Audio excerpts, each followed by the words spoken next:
are here. We are here. In my headphones right now, the music sounds like it's really slow, but now the music's picking up. Finally. Anyway, welcome to the Comic Binge. I'm host Paul Herman.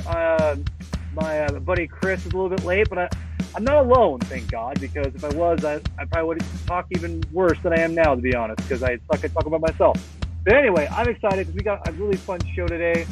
We're going to talk about some independent comic books in multiple facets, give you some Halloween recommendations because it's Halloween. Let's celebrate, y'all. Let's do this. So while I wait for Chris, I'll enter in my new people here. Well, one's not new. He's been here a couple different times.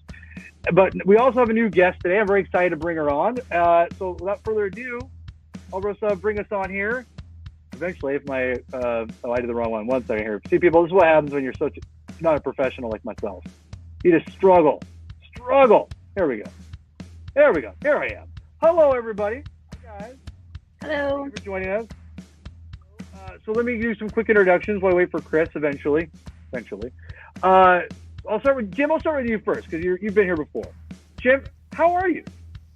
I'm doing well, thank you. Thanks for having me on again. It's always fun. You're a fun guy to hang out with. You're too kind. So you have some stuff we're going to talk about later. I'm very excited to talk about that. Anything else besides the Atonement Bell that's been going on for you, sir? Actually, lately it's been all the Atonement Bell. That's all I've been kind of focusing on right now. We're still finishing things up and getting ready for the launch, and you know how that goes. It's like it becomes your life for a while. But I'm really proud of it, so I'm totally okay with that. Yeah, no, I'm excited. I've contributed, so I'm ready to read it and everything. So and then weren't you recently also in a some kind of group, like a comedy group or something? Oh yeah, me and some friends from like theater here in St. Louis, we formed a sketch comedy troupe called Boys with Scars, and we put out a record. It was one of our pandemic projects during lockdown, and it's just juvenile. Our sense of humor hasn't developed past the age of 10. So that's Me neither. Essentially, what it was. So, but did some of that as well, and yeah. Awesome, man. Listen, I say a former musician because that's what I am. I can tell you right now that putting out art of any kind is impressive, but putting out a record, that's a lot. That's a lot going on. So, well, it's weird because I haven't really heard sketch comedy records since the '70s, so I don't know if anybody's going to listen to it, but it's out there, and it's hey, you know what? You can. You know what? All it matters is you put it out and you let the art speak for itself, and you take it from there, right? So that's all I got to do. But congratulations on that. Awesome. Thank you, man. Appreciate it. All right, no problem. So we're also joined by someone I've been trying to get on the show for a long time.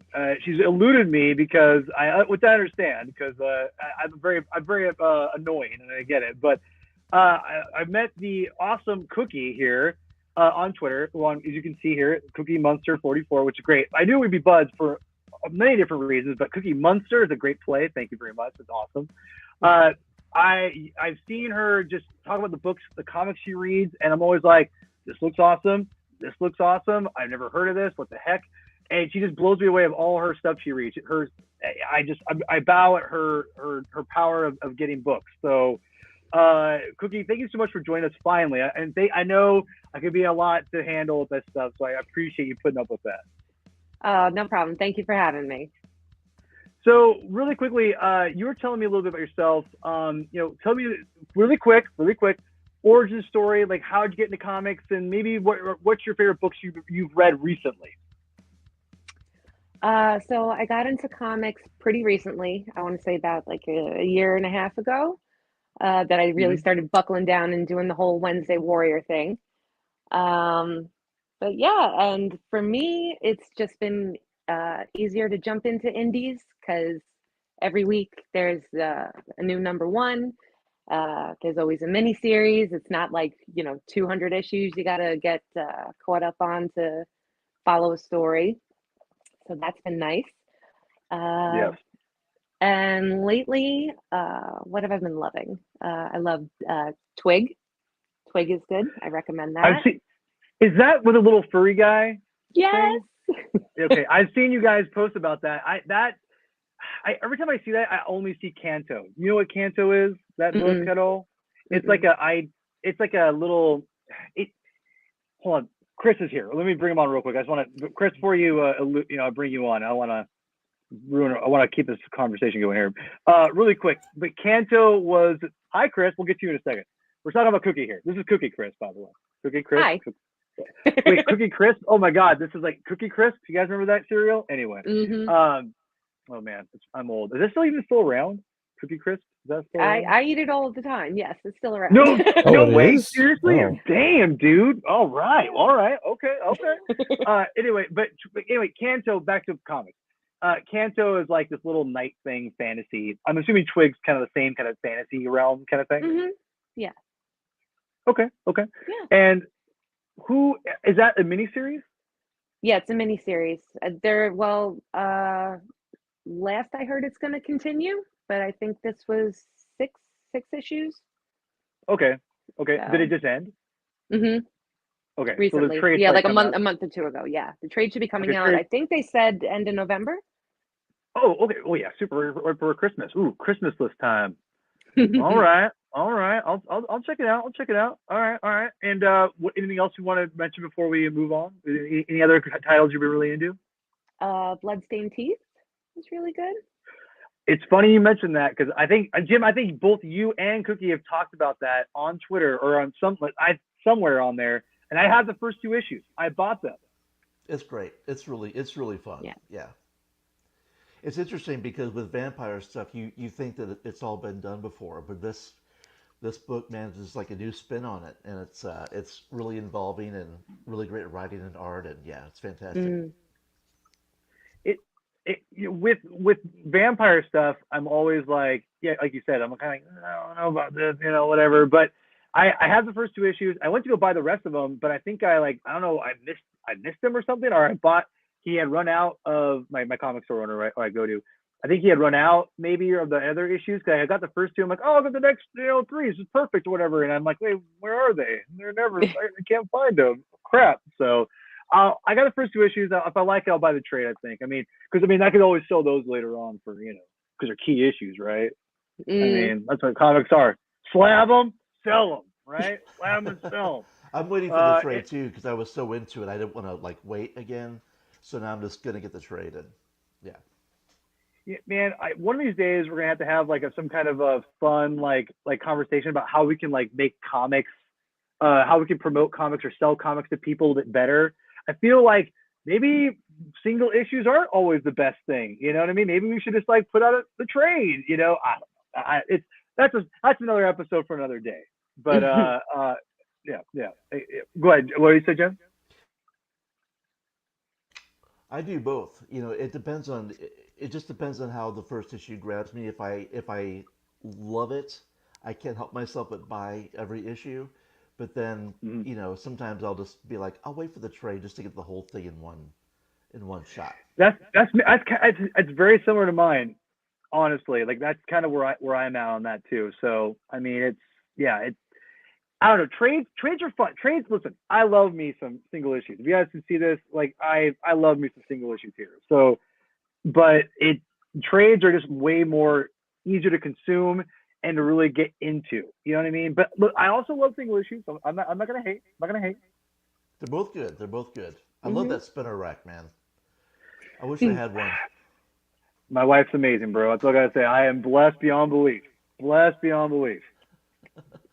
You are. Yeah, trust me, I am. So, Mr. Chris, how are you, sir? All right. How are you guys? She okay? Oh, I just been screamed at by a 2-year-old for the last little while, so here or there. Been there. Are you asking us to scream at you to continue that? Sure. Well, I mean, I've grown accustomed to it. Yeah, right. Might as well just keep it going. Sure. Right? Oh God, too close to home. Too close to home. All right. Well, anyway, thank you everyone who will be watching this. I'm really excited to get into everything. So because it's Halloween, before we get into our all our stuff, Jim, why don't you just really quickly promote your awesome new comic, and I'll throw some pictures up for it.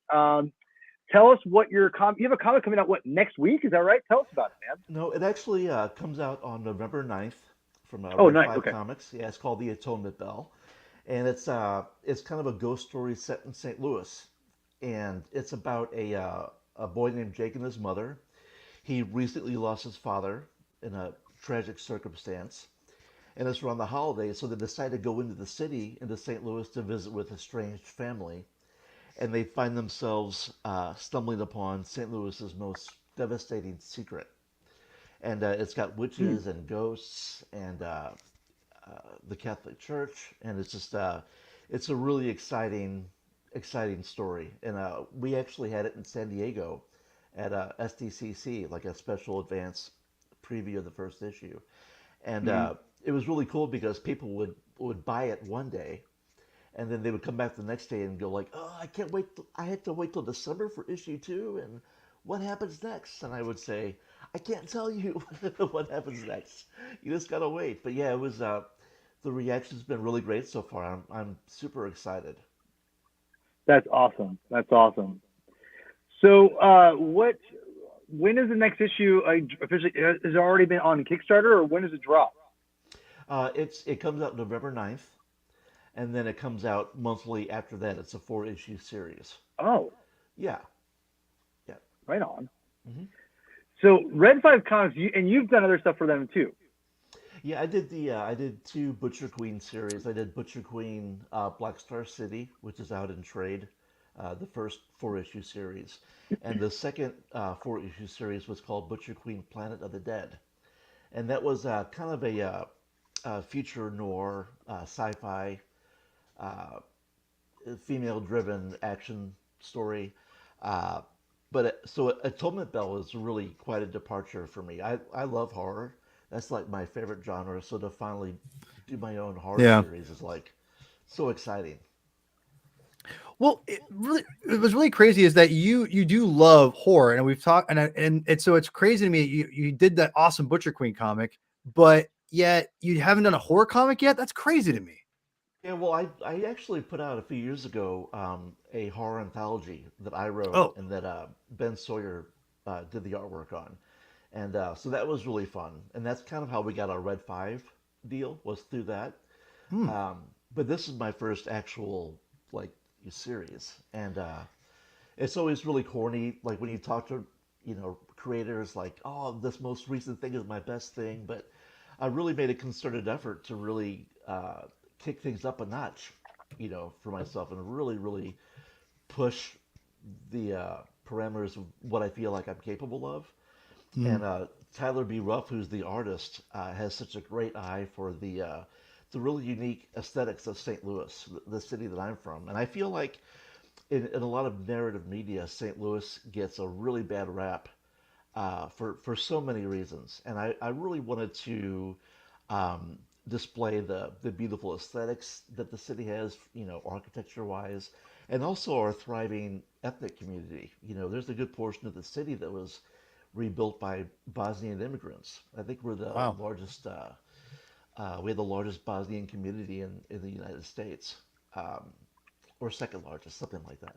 But so yeah, I wanted to include all those good things, and you can't talk about St. Louis without talking about some of the bad stuff. And that's what's so great about doing a horror series. You can do something that on one level seems like a really fun horror story, ghost story, but it can also have these underpinning ideas that if you look a little bit closer, you'll be able to catch on to and deepen the experience for yourself. Yeah. Hopefully. That's awesome. Yeah. So, so people go out there. You can order the comic. And it's funny. I have 2 Red 5 trades. But I've read yours, obviously. We've talked about Butcher Queen before, and it's awesome.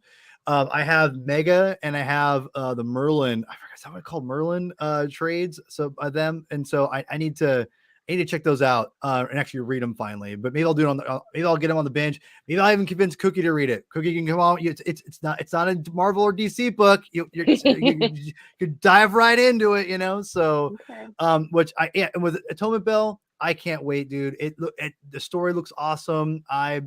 I'm excited, Jim. You're super extremely talented. You're inspiring to me. You've been a good friend to me already, like the little I've known you. So like seriously, really appreciate everything you do. And I will always promote your stuff, man. I always appreciate the support because when you're on a small publisher, it's so hard to get your work out above the din of all the other books going out there, the big two, and so yeah, it's always appreciated.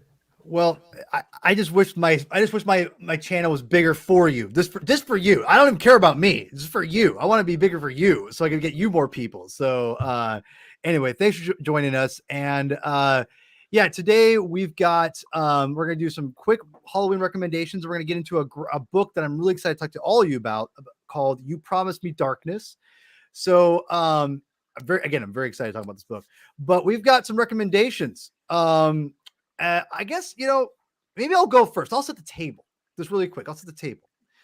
And it's really funny because as Cookie kind of alluded to earlier and to me before we recorded, you're not into big Marvel DC stuff. And I said, I might have something that might be a good gateway for a Marvel DC guy. Because if you don't know me very well, which you don't think you know me very well at all, obviously, I'm a Marvel zombie. I grew up on Marvel Comics. That's my jam. And whether it was the biggest thing in the world like it is right now or whatever, or it was like no one liked it, I got made fun of in school all the time for reading comics, I was a Marvel zombie all the way through and through. That's just how I was. And I was thinking, like, what can I get to be, to get out there and have people, get into for like Halloween spirit? And I'm like, man, that would be kind of cool, but not on like totally on the nose. Well, I'm always on the nose. That's how I roll.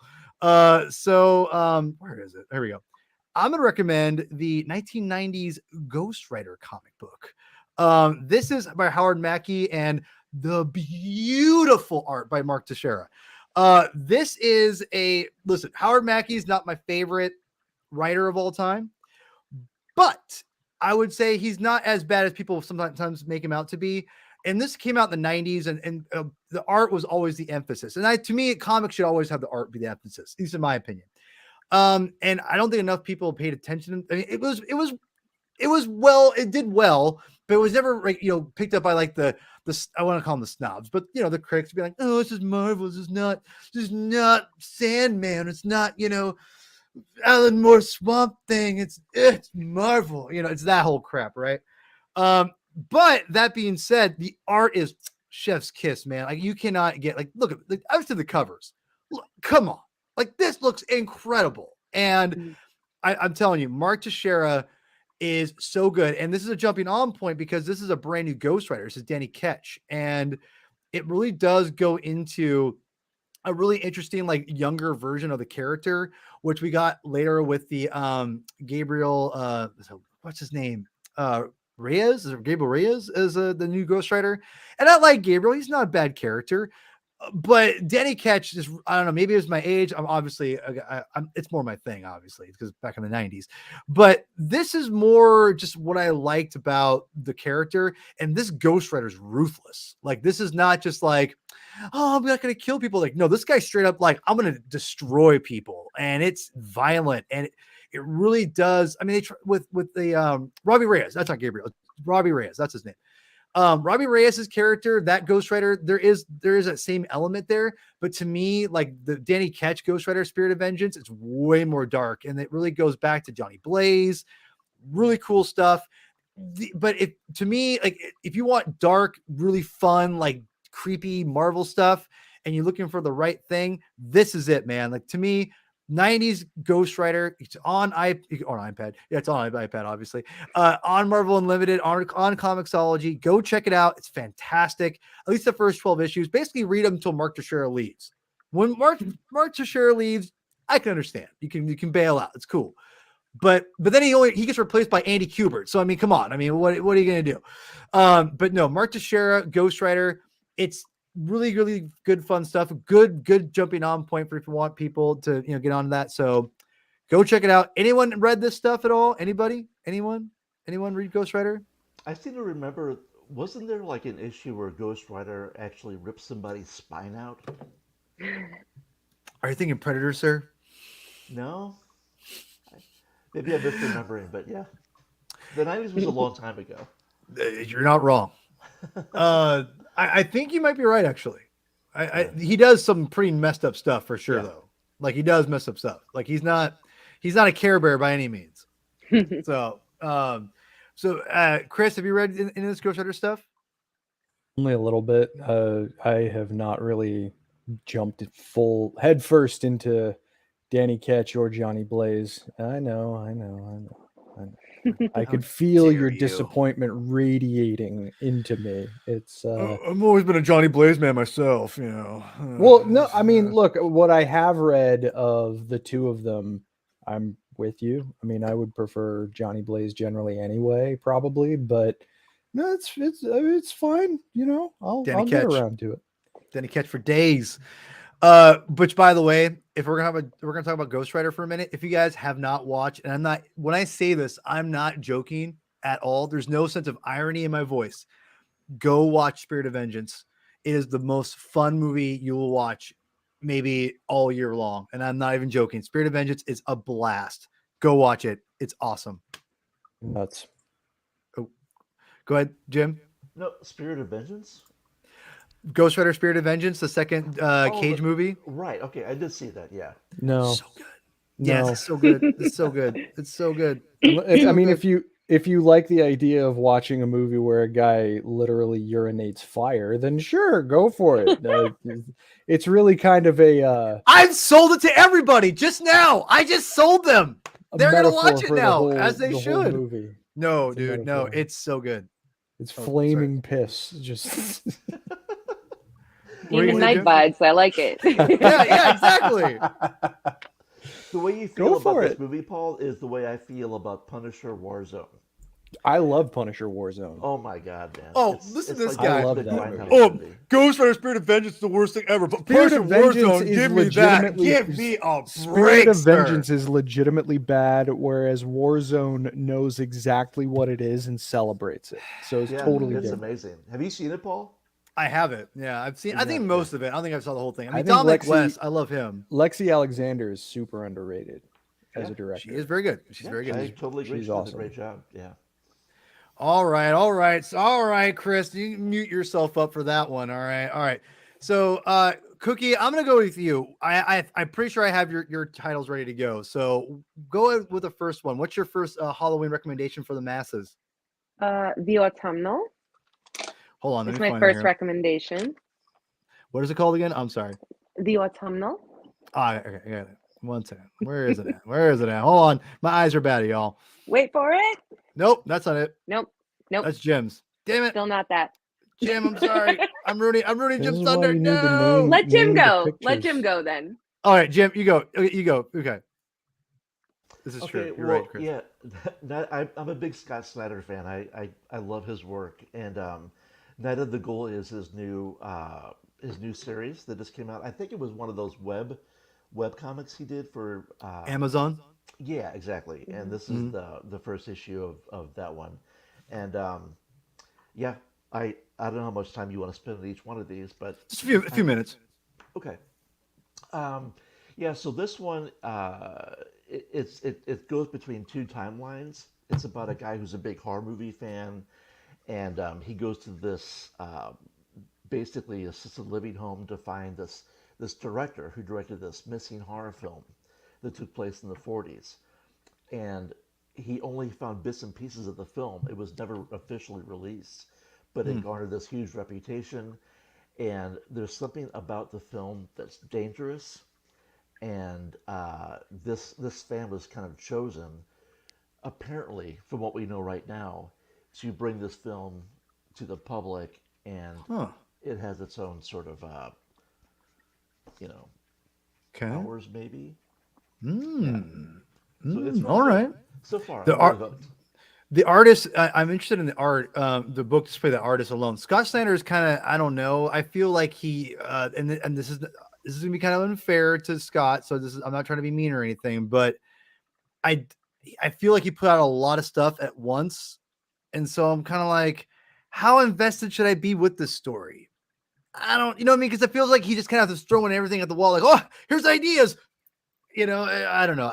Yeah. So Oops, I get it because when I was reading, I tried reading the DC series Metal that he did, and I'm a big Scott Snyder fan, and I just for whatever reason I just didn't get it. I couldn't like hook into it, you know. It was So deeply, deeply rooted in continuity, like some pretty deep cut continuity that I know turned a lot of people off. It was most definitely like an heir apparent to Final Crisis in a lot of yeah, ways. it just didn't reach out to me. But I like his horror stuff a lot, and yeah, Night of the Ghoul is pretty cool all so right. far. All right. So yeah, that looks awesome. I'm gonna check it out. You won me over. What about this one, my friend? Devil's Highway is this is the second volume that just came out, and again, I really love the writing on this one. Um, I'm a big fan of, obviously writing in comics, and I love this guy, and really, it's about immigration, and it's about desperate lives, and it's about the lengths people would go through to overcome adversity, even if it means uh, diving into things that human beings shouldn't be involved with. And, it touches on prejudice and things like that. Those are all kind of things that, ring my bell, I guess, intellectually, they kind of fire me up and I Mhm. find interesting. So, yeah, that's another fun one. First series, I think, first volume is out on trade, and Hmm. this series just came out recently, I think. Right on. So Right on. Okay, so Cookie, I am now ready for your recommendations. I apologize. That's I okay. believe. God Nope, damn it, that's Chris, you're not it. killing me. God damn it, Chris, you are killing me today. Why? Hold on, I got it. There you go. There we What go. did I Because do? I thought this was at the bottom, and then I think you put more stuff at the bottom or something like that. I got all mixed up. I'm blaming you. Messing with the slides. That's why you read the Exactly. names. You read the names. I don't have time. I don't have time to read. You don't have I have time to bleed. We're talking about reading. Anyway, please continue, Cookie. Please continue. All right. So my first recommendation is The Autumnal. It's written by Daniel Kraus and art is Chris Sheehan. It's a folk horror. It's 8 issues out in trade now. It's a folk horror. Woman finds out that her mother has died and they're estranged, and she's left a house in the town that she grew up in. So she goes back there to kind of settle the estate and sell off what she can and just, leave. And weird stuff starts to happen in the town. Kind of eco horror kind of vibes in the town. Kind of witchy, cursed, creepy Oh, stuff. like Hocus Pocus. Yeah, Sorry, maybe like my that. daughter, she's watching a lot, so I have it on the mind. I have it on the brain because she watches it all the time. Oh, now. it's on a loop right now, I bet, right? It is. Yeah. But So yeah. that's a great book, though. Yeah, I've also really enjoyed that series. That's good stuff. If Mhm. you love folk horror, this does it so well. All right. And what's your next pick, Cookie? My next pick is Brother of All Men. No, It's from Aftershock. This Okay. what? Yes. This is like this cover. Talk about covers before. This is getting me. I'm like, well, this has got my interest here. This right here. Mhm. And Okay, and this art also carries over into the issue as well. Yes. So, Okay. All right. yes. Good. Thank you. That was my next question. Thank you. So it takes place just after World War I in Canada. I believe in the Vancouver area, and it's based on true life events of a cult that was there at the time. And our main character is Mhm. a war vet who's now a private detective, and he's now hired to get a woman out of this cult. And it gets Dude. crazy. Dude, this is like I gotta. Is this in trade? Please tell me this is in trade. Yeah, so the first 2 issues are out now, and I think the 3rd issue is coming out uh the end of November. Dude, I'm gonna pick this mother up. This sounds freaking rad. I mean, like Yeah. first of all, Canadian World War One. What this already has me like, all right, this is way too complicated, but in the best way. I'm in. Yeah, I'm in. So wow, yeah, this it's been cover a looks wild read. rad. Yeah, it's cool. And Matt Kite, is that his name? Is that who? Is that, my eyes are bad, so I'm not sure if that's the writer. Zach Thompson. I was way off. Yeah. Zach Thompson. I'm cheating. I have Wow. notes. So close. Okay. Yeah. I my eyes are really bad. I didn't know if I see. Is that what's? Yeah. I'm sorry. Oh, I'm Zach gonna Thom- butcher the artist. What? So. Yeah, I don't even try. I don't even try anymore with this stuff, to be honest. Yeah. So this is pretty new. So people can jump on this right now. Oh yeah, absolutely. That's I'm in. This looks rad. You like I said, see, I knew Cookie would bring her A game, and I'm always like, dang, why am I? I'm like, I read Marvel comics. I'm a comic fan. I'm pretty cool. I read Marvel, and she's like, here's some awesome books no one's ever heard of that are rad. I'm just like, anyway, all right. That's what I do. Thank you. Yeah, That's yeah, what you you're do. welcome. I'm gonna keep being like, I need to impress people. Cookie, come on the show, please. So no, seriously, it's awesome. We're gonna read that book. I'm gonna get you on there again for that one for sure. All right, cool. Mr. Chris, I'm gonna let you control because you have controls. You have the secrets, the logins. Yeah, So right.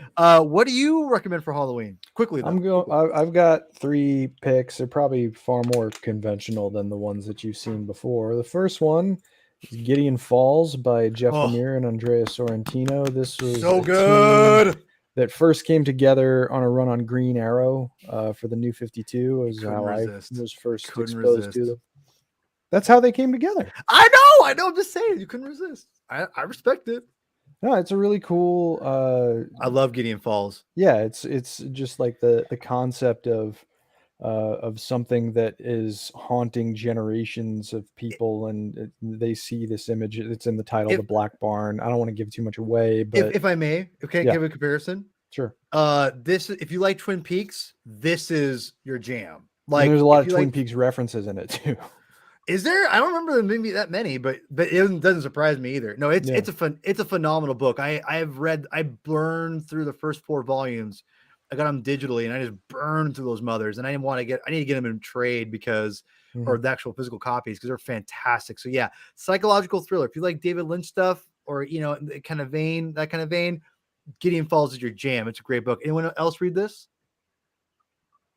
I have not actually, yeah. But when you mentioned David Lynch, I was going to bring him up with the big topic of the podcast, which is the You Promised Me Darkness. Yeah. All right. Cookie, have you read this at all?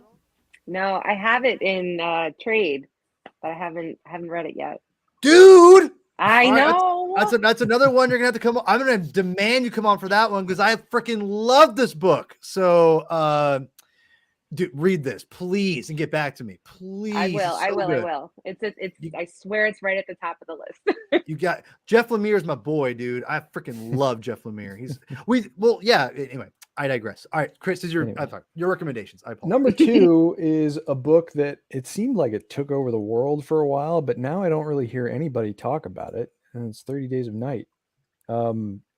I like Steve Niles, and I think that the Ben Templesmith artwork is just bone-chillingly creepy. They adapted it, but it wasn't nearly as good as the book was. It takes place up north, so it literally is 30 Days of Night, and like a legion of vampires show up. But it's really good tension building in terms of the storytelling. So highly recommended. I don't know why people don't really talk about this book anymore. I'm not really sure what Steve Niles is up to these days, but it's a solid book. Oh, what's that? Oh, this is what Steve Niles is up to these days. It's called A Town Called Terror, And this was actually one of my Halloween recommendations as well. It's actually about a town called Terror, and you can't really find this town. You have to be kind of welcomed into it.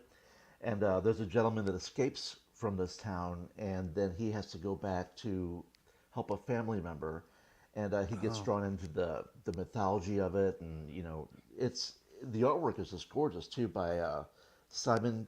I think his name is Simon Kondransky. Oh But yeah, he's great.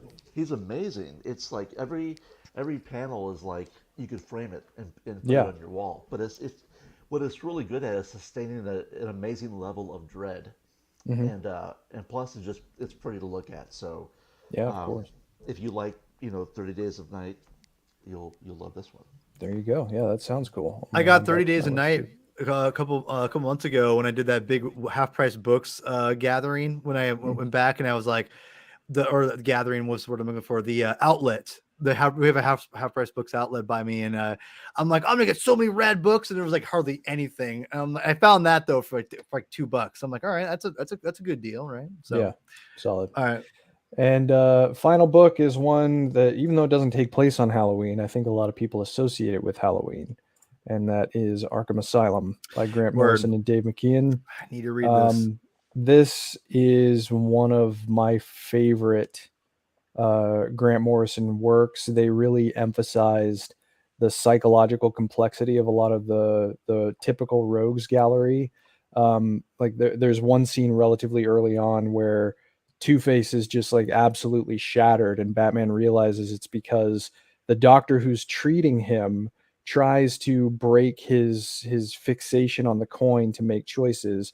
So she introduces a deck of cards, and she just continuously like ramps up the amount of items that lay out his choices to the point where he can't even choose to go to the bathroom. He's so broken that his will has been basically taken away from him. But the other, like, in addition to just the excellence of the writing, Dave McKeon just brings a whole other level to some of the more traditional adversaries. And I mean, this is an image that gave me nightmares as a young kid. So Still does over Me here. too. When this yeah. came out, it blew my mind because it was Mhm. so different than anything else that had come out up to that point that I had seen. Yeah, And and I it's mean, still a classic. it's also strangely hopeful in the way that it ends, in terms of like talking about the theme of returning agency to people whom it's been taken from, themes of institutionalization and how that might contribute to some of the problems that these characters in particular face. I love how Dave McKeon, especially in this page here, like, Batman's a two-dimensional shape, and the dimension that he gives to the Joker and just how stretched his skin is. There's just nothing not to like about this book, and in my Yeah. estimation, one of Morrison's finest works. I need to read it. I have it. I need to read it. I've heard nothing but great things. I like Grant Morrison, so Looks all right. good in the absolute format. I'm sure it does. Most things do, to be honest. So I'm excited to talk about our main topic. We have decided, or I have decided how that works. Funny how that does. We're going to talk about this book that I found randomly. I'm proud of this. I found it on my own. Just kind of just perusing things. Doesn't happen often, I'll say that. But this book called this comic book called You Promised Me Darkness, and it's by Damian Connolly, which I don't know nothing about. I knew nothing about. And when the artwork, this cover is just so striking. This is the first issue. It blew me away. I'm like, all right, I gotta figure out what the hell this is all about, because this looks incredible already. Talk about covers, Cookie, that just like draw you in. I saw this and went, okay, what is this? I'm not gonna, I will save my thoughts for the last. But this book is very interesting because it's very successful commercially, which is awesome. I think one of the things on the trade dressing, which I'll grab this here, right here, it shows I'm not sure what this one is. Is this like a newer, an old one? I have no idea. But it said, like, on the back here, this is like the first, like, this black and white comic that sold over like 55,000 copies at some point. Yeah, Like the first issue. Yeah. yeah, Yeah. first issue. That's nuts. And so I bought the issues digitally, and I'm like, I was keeping up with it, and I thought to myself, you know what? I didn't buy the last one, but I never read them. I'm like, I bought them. I'm like, you know what? Actually, I'm going to wait to buy the trade because this is just, I want it physically because the art is so striking. And I'll show you guys the art here in a second, but I'll throw it out. Anyone want to go first? I want to take, volunteer. I'll make someone go if I have to, but go I ahead, can go Jim. first. Yeah, go ahead. Yeah, so it was like you. It was kind of a blind buy for me. I just thought, oh, this looks interesting, and I picked it up. And it took me like a couple read throughs to really let it sink in because it's so dense in information in general. It's dense in information aesthetically with the deep blacks and the whites and the different shapes. And I've read it through a few times now, and each time I read it, I feel like I see something new between the black and the white and the shapes. Sometimes you can see something, and it's actually two different things, And as far as the story goes, and the writing, I loved the speech patterns of our two main characters. Like when he just randomly says "yikes," it's like it's aliens, and they're aliens, and it's like they just discovered English, but only a certain part of it, and that's what they grabbed onto. And I just found that really endlessly fascinating. And to me, it's kind of like we talked about David Lynch earlier, but this would be like to me if David Lynch did a almost like a superhero origin story, except it was horror, and it's such a weird book. I'll probably It's really read weird. It really holds up to rereadability because there's so much stuff there. And I know a lot of people were confused by it, and I was one of those people. That's why I read it through a couple times. But I found what was interesting was that I found even though when I was confused about it, I was still really enjoying the experience of it. And man, it's so good. If you haven't read it, it's totally worth a pickup of the trade. I am going to piggyback off what you said earlier about confusing because I think I know what makes it confusing potentially, and I don't think it's a story necessarily. Well, I'll touch on that in a little bit later, but overall, you recommend it, you dig it, right? Oh yeah, I love it. I it's one of my favorites of the year, I should say. For sure. Yeah, absolutely. Okay. All right, I'm just gonna go straight there. Cookie, I'm dying to know what you think about this because this is up your alley, right? This is like totally, horror based. It's a ground floor like you're into. What's your take on You Promised Me Darkness? Well, I love the art, the heavy blacks, anything with eyeballs, tentacles, and spiders and cats is literally it's right up my alley, But as far I'm one of those people that got very confused story wise, where toward like I was taking notes as I was reading to kind of prepare for this experience right now. You're professional already. We'll make a podcaster. We'll make you a podcaster yet, Cookie. We'll make you a podcaster yet. Yeah, any day now. But no, so and I gave up at around issue 4. I was just like, nope, I really have no idea what's going on. But I still enjoyed the experience of going through all the issues and seeing the art. Especially like the last time that we see Yuko, I thought that was a gorgeous page. Gorgeous. So I do agree that it has rereadability, mostly because you need to, at least in my experience. But art wise, I mean, to me, it's gorgeous. Absolutely, like every page is something beautiful to look at. And we could share this too, but me and Cookie both actually thought that we were going to discuss this series for the podcast. Like even up to Imagine my today. confusion. So, leave it up to yeah. me not to be very clear. I'll say that. I mean, that's not You were- surprising. You were clear. I just, That's the my word fault. dark was in both, and whatever. Yeah. It happens. It happens. I want, one of the things I wanted to touch on what you said, Cookie, because so did you liked it, or did you kind of like it okay? I liked it okay. I Okay. I would say I loved the art. It was the story that got a little muddled for me, but I think that's just me. That's a me problem. I don't think I don't it's think so it- much. I don't think it's a you problem though, because again, I'm gonna touch because Jim even touched on it a little bit too, and I yeah, I'll save mine for last, but I'm very curious what you guys will think about this, because I think I have the keys of what makes this book tick potentially. But anyway, Chris, I'll get back to you guys in a second. But Chris, what are you thinking about this book, man? I'm dying to hear what you think. Oh God, here we go. I don't want to be a downer. It's cool, man. It's cool. Go for it, homie. It didn't work for me on virtually any level. I mean, Even the art. The art on first glance is striking and engaging. Mhm. In terms of trying to use it to follow the sequence of what the story's trying to say, it lost me. Sequence. There's a key right there. Right, yeah, and the writing was also very haphazard in terms of the way that expositionary information was introduced.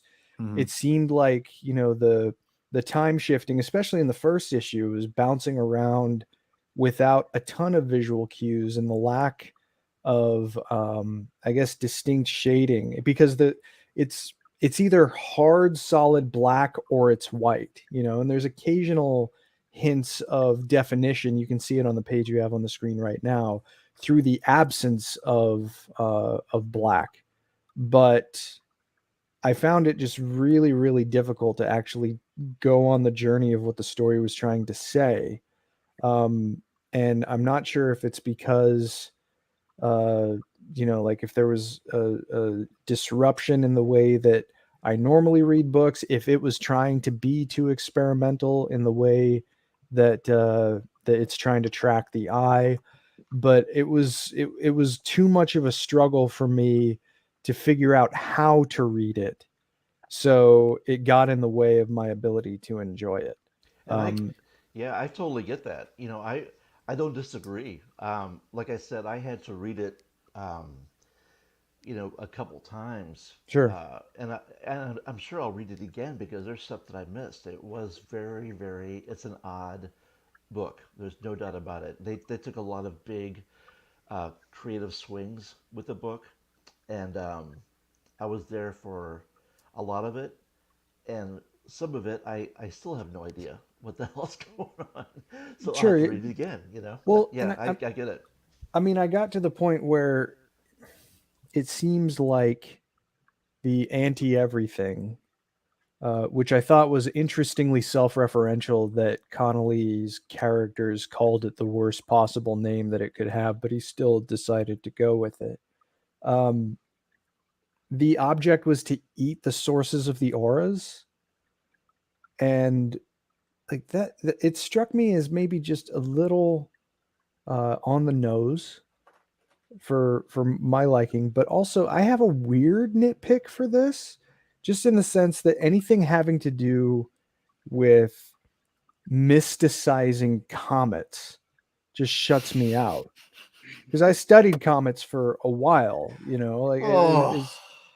It doesn't work. And then you throw on top of that one of the most notorious events in U.S. history of the 1990s was it's Halloween, I guess, so kind of a downer, but still Halloween.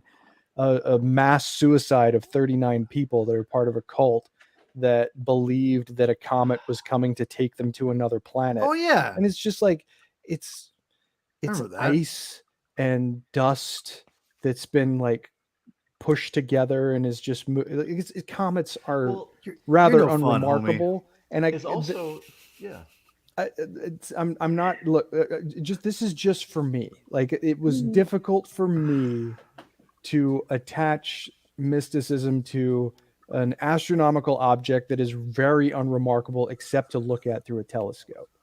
Well, And that got in the way for me. I'm not saying it's a valid criticism.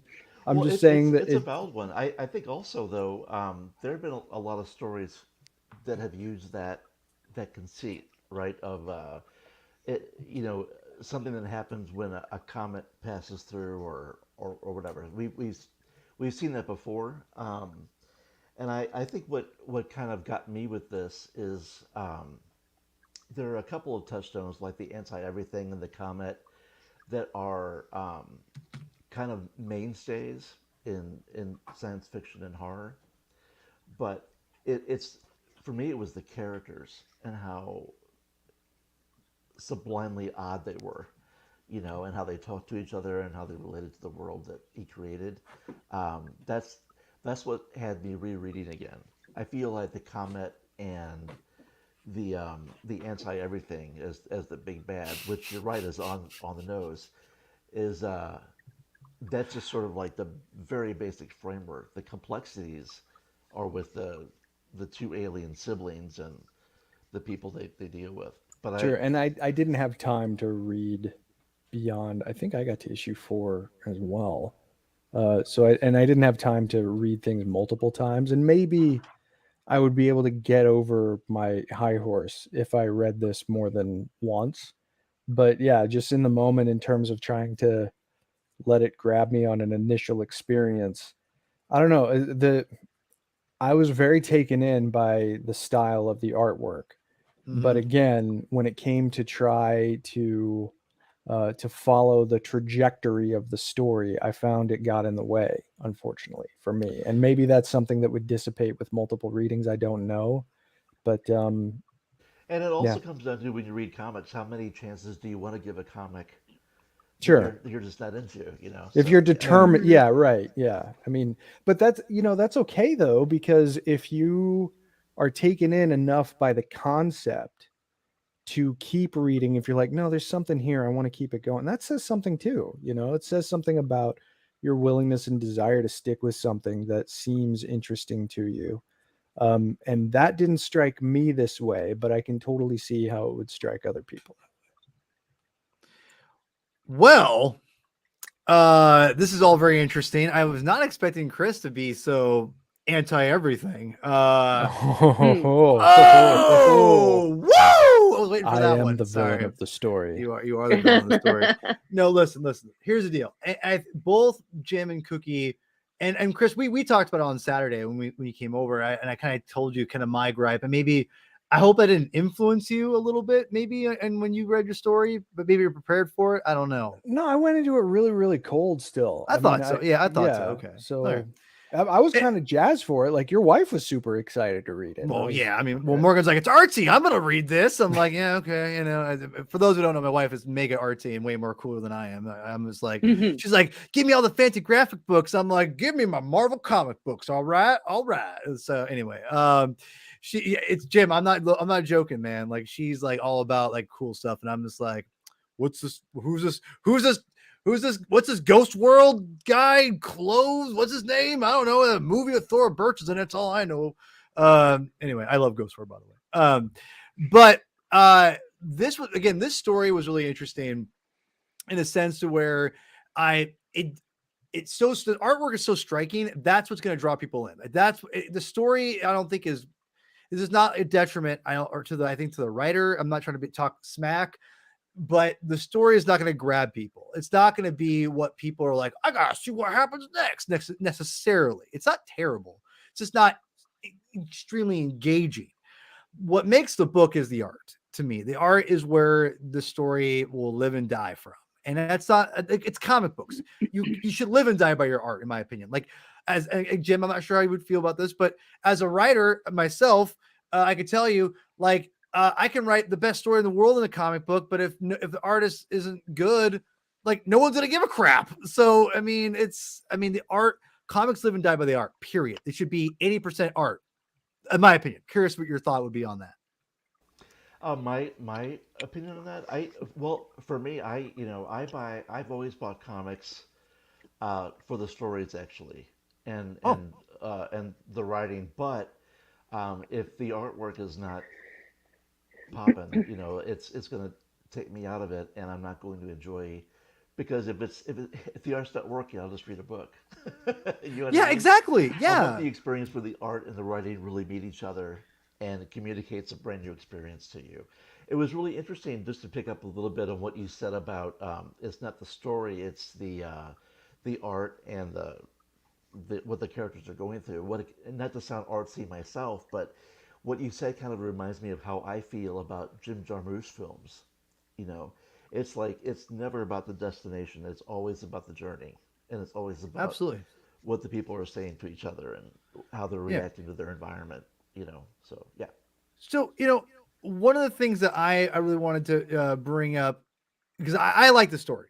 I don't think it's the best story in the world, or I like this comic. I like this comic a lot because of the art. I think there is, and I think the writer does lay out some cool groundwork. Now, it's not always clear. And my artist friend that I've known since middle school, he's working on Space Demons with me, and eventually other projects potentially in the future. Wink, wink, nudge, nudge.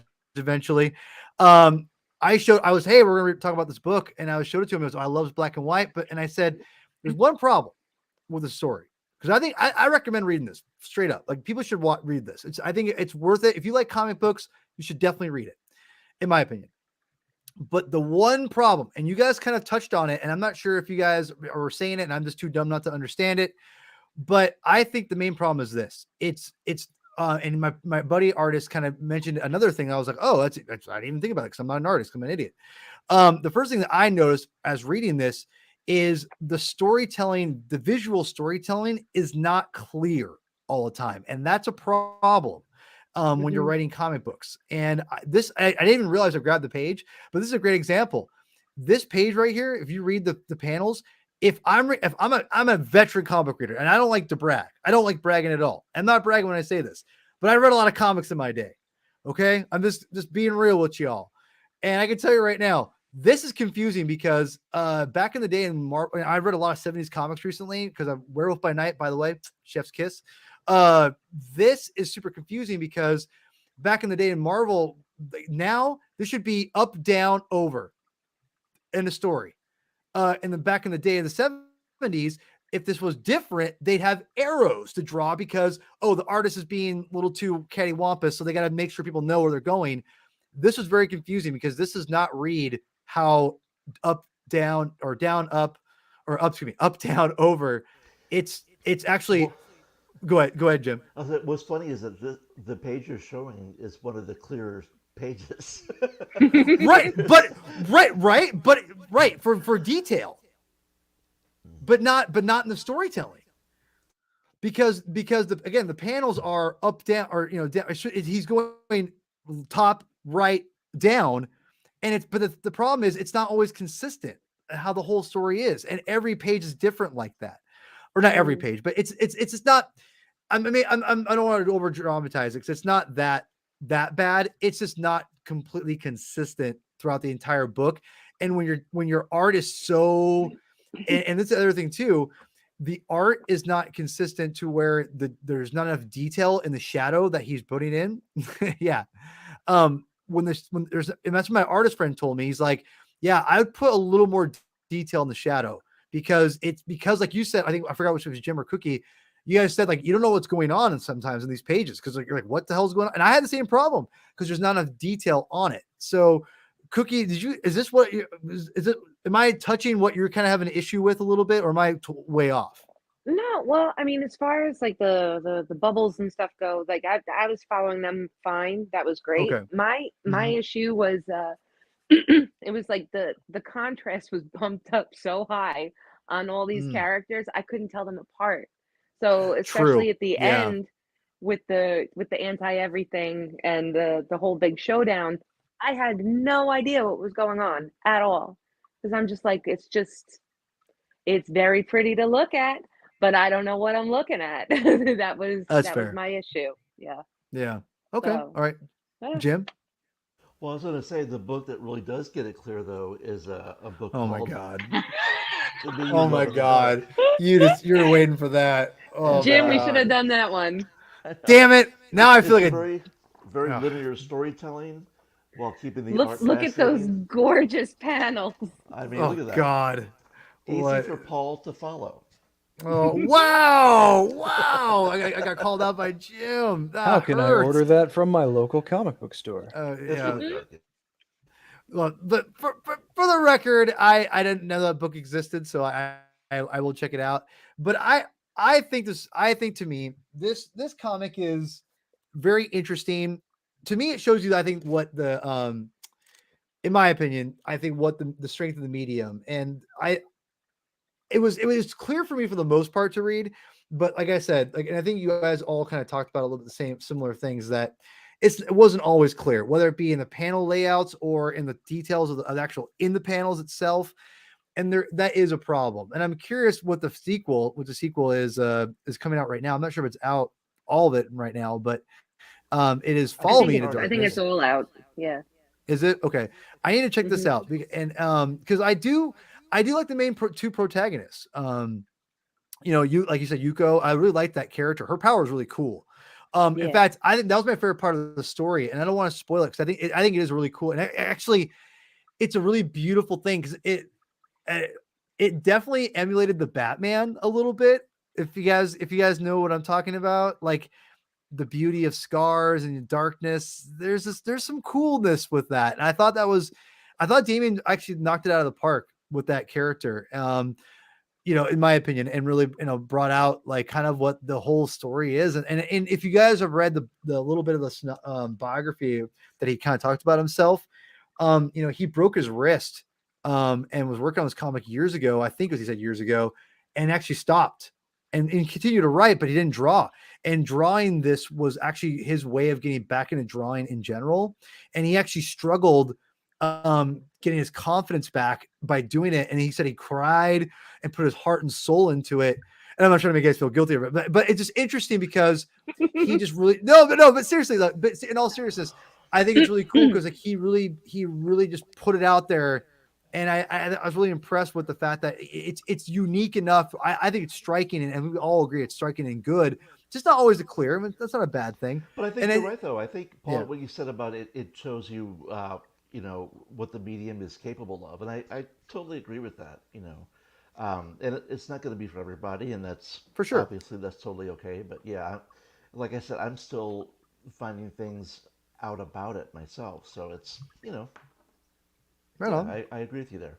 Right on. Yeah, I think this book is worth checking out, and definitely if you guys love comic books, and I think you gotta check it out. It's definitely one of the more interesting, dynamic, striking comics to look at. I think we all across the board would say story is not the most original, and it's not the strongest part of the comic, but the art, I think the character designs are interesting, and I think the message and the themes of it are really powerful too. So I think the theme is definitely perfect. And I thought the ending was probably, if the ending was weaker, if it was just like a pretty typical like goodbye bad guy, bleh, that would have been pretty weak. But I think with Yoko, is it Yuko, right? Yuko's I'll just say ending, I thought was really beautiful, and I thought really perfect, and summed up I think the story pretty well in my opinion. So yeah, so that's a review of You Promised Me Darkness. I told everyone I'd get out here in an hour because it's late for you East and Mid Coasters out there. So I'll wrap this up. But yeah, so you guys would say maybe not recommend. I don't know what Cookie. Go ahead, recommend or not? I'm not sure. No, I recommend it. Okay, I just think it's beautiful. So you're not wrong. You're not Oh. wrong. Jim. Yeah, I recommend it. It's a fun book to get lost in. It really is. It's a cool world to look around and explore, and it may not be for you, but if you're the kind of person that wants to give a book a few tries, and yeah, I think it's definitely recommended for sure. Mr. Reverend. I'm not gonna not recommend it. How's that for a double negative? You're not anti everything? Oh yeah, no, of course not. You kidding me? Jeez, I would never want to take the chance for someone to experience joy away from them. If this is the book that does that, then by all means, go for it. I mean, give it a shot. See if it works for you. It didn't work for me. That doesn't mean it's not going to work for you. So check it out. You're not anti everything. You're just anti some things. How about that? Sure. How about Yeah. that? I think Okay, most that works. people fall into that. Not me. category. I love everything. You know me, man. Come on. You know what's funny? I about don't. this I'm book, not though? negative about everything. What's funny about this book, I was reading some reviews of it, and it is very divisive. And it reminds me of all the conversations I've had recently about Halloween Ends. It's very divisive. That's So, So but yeah, it's different strokes, right? yeah. Mhm. Re- Which really quickly, I watched the first new Halloween movie and I liked it enough. I'm like, oh, it's okay, it's fine. And everyone you Jim, if like you liked the last one, and I was like, everyone talked about it was said it was the Last Jedi of Halloween movies. I was like, I don't know about if I'm gonna watch that then. Don't do But hold that. on. Don't. But then no, everyone's no, like no, no. freaking out about this one of being just like out of control. So I mean, we'll That see. movie We'll see lives what's rent that. free in your head, my friend.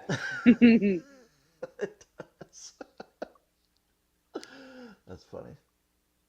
Oh, we lost him. I Uh-oh. don't know where he's going. Paul, come back. Well, anyway, I guess we're getting close to the end of the line.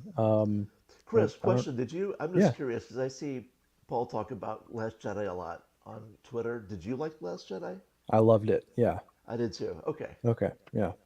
Yeah. So, oh, in Cookie, you too? Oh yes. Okay, so we're 3v1 here. So I think we're good. No, Sorry about that. He My, always uh, Hey, brings it Paul. up. Yeah, we were just Every talking chance about he gets. sports.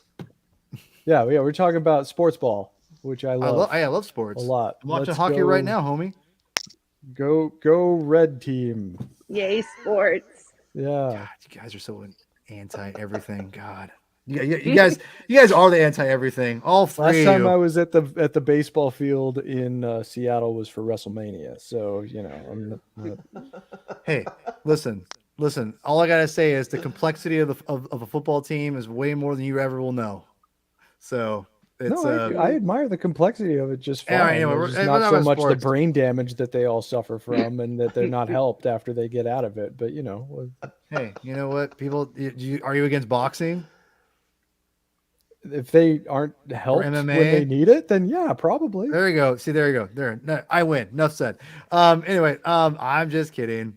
That's a whole. Why are we debating about sports right now? It's a comic book show. What the hell, dude? Like seriously. That's what killing we me. were talking about when you were Yeah, setting your we mic. were I know, totally I'm like- talking about that. I'm like laughing. I'm like, boop dink. I'm like, what the? I'm like, oh, God damn it. So anyway, screw this.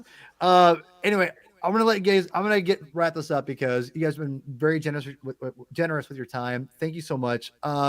Cookie, thank you so much for coming on. I hope I can convince you to come on again soon. So hopefully I didn't ruin this for you. No, this was wonderful. Thank you. Excellent. So, because you got great taste, and I love your passion for comics. So I need to have you on here again soon. So anytime you want to come on or want to talk about a book, you holler at us. We got your back. So, and I will definitely be making you come on again for books you probably don't want to read, but I'm going to try to convince you to. So, Okay. Gideon Falls, you better read that soon for me, please. Okay. All right. Thank you. I appreciate that. Jim, thank you so much for coming on. And yes, I'm excited to read Atonement Bell when it comes out on the 9th. I'm ready for it, my friend. Awesome. Yeah, and thank you for having me on again. It's always fun to come on and talk with you guys. It really is. Well, And like I've I've told, from with Cookie too, so that's good yeah, too. yeah, bringing people together. I love doing it, and like I've always told you before, you're invited anytime you want on, Jim. You know this, and I will definitely be asking your services again because I appreciate and respect your views because you're a comic creator, you love comics, you love art in general, and you're just a great guy. So yeah, Oh, you thank you, are man. always welcome on the I binge, my friend. can't wait to come back and do it again for sure. I love hanging out with you guys. I love you, dude. All right, and Reverend, answer everything. Are we done? Am I? You can go. It's fair. Go All ahead. right. All right. Read more comics. Good night, y'all.